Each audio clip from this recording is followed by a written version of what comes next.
Our most difficult element is Twizzles because it's really hard for them to be executed perfectly. They're not difficult, but they're difficult to execute.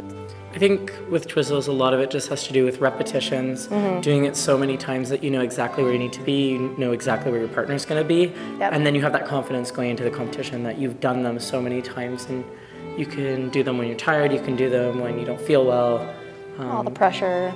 Yeah, you can do them in any circumstance.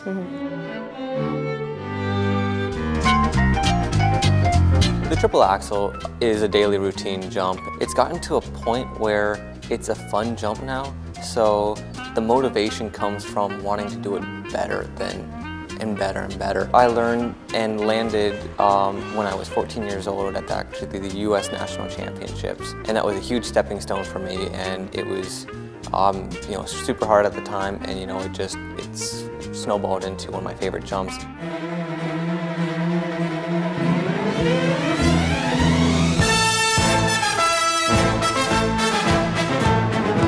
My most difficult element for me in my program is double axel. This is the only jump for triples and doubles that you have to do an extra half rotation. So instead of 2 or 3, it's 2.5 for double axel and 3.5 for triple. And when I rush it, it does not work. So that's why it's my most difficult element, because I have to make sure I'm in control and I do everything perfect.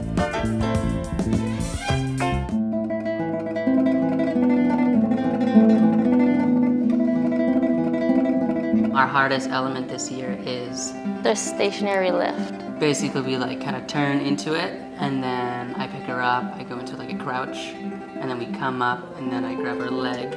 She falls forward, I throw her up, and then I turn around. Everything on the spot, It's a lot of turns. so it can't be moving. I think the biggest thing right now is to recreate like the same direction, because we're like turning so much. Sometimes if like I come out in a weird direction, it gets a little weird for afterwards.